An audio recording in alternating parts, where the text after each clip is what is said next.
আমার পিতা স্বাধীনতার ঘোষণা দিয়ে ক্ষান্ত হননি, রণাঙ্গনে যুদ্ধ করেছেন। দেশনায়ক তারেক রহমান অনুভব করেছেন। আমার মাতা সারাটা জীবন গণতন্ত্রের জন্য আন্দোলন করেছেন, এতটুকু আপোষ করেননি। আমি বাংলাদেশের মানুষকে গণতন্ত্রকে মুক্ত করতে আমার শেষটুকু আমি বিলিয়ে দেব। সেভাবেই আমাদের নেতা জনাব তারেক রহমান নিজেকে বিলিয়ে দিয়েও তার দল বাংলাদেশ জাতীয়তাবাদী দলকে ঐক্যবদ্ধ করেছেন, সৃষ্টি করেছেন। আমরা বিএনপি পরিবার, আমরা জিয়া পরিবার, এবং সারা বাংলাদেশকে ঐক্যবদ্ধ করেছেন। সারা বাংলাদেশকে ঐক্যবদ্ধ করবার কারণেই সারা বাংলাদেশও আমাদের প্রিয় নেতা জনাব তারেক রহমানকে এমনভাবে সমর্থন দিয়েছেন যে গত নির্বাচনে আমাদের নেতার নেতৃত্বে আমরা ভূমিধস জয় পেয়েছি। আর আমাদের নেতা জনাব তারেক রহমান শুরু থেকেই শুরু করেছেন দেশটাকে পাল্টে দেবার। ভোগান্তি ভুলে চলে আসুন রিগালে, ওয়ারেন্টি সহ স্টাইলিশ কালেকশন নিয়ে রেডি রিগাল ফার্নিচার। শুরু থেকেই শুরু করেছেন দেশটাকে সমৃদ্ধ করবার। শুরু থেকেই শুরু করেছেন দেশের মানুষের চিন্তা ভাবনা সমস্ত কিছু প্রগতির দিকে, সমৃদ্ধির দিকে, উন্নয়নের দিকে সুযোগ করে দেবার।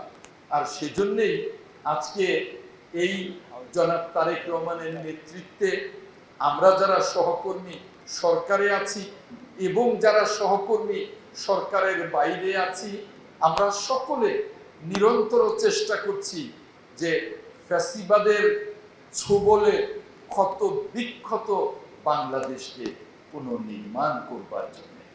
আর সেই পুনর্নির্মাণ করবার জন্য আমরা প্রতিশ্রুতিবদ্ধ।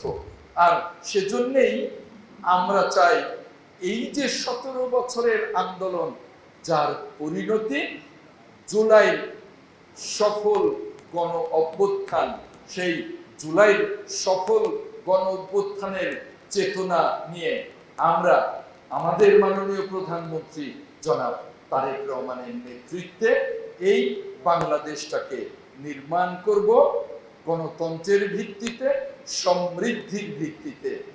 এভাবে রণাঙ্গনের মতো রক্তাক্ত পরিস্থিতি তৈরি হবে, এটা বোধহয় বাংলাদেশের মানুষ কল্পনাও করেনি, কিন্তু বাস্তবে তাই ঘটেছে।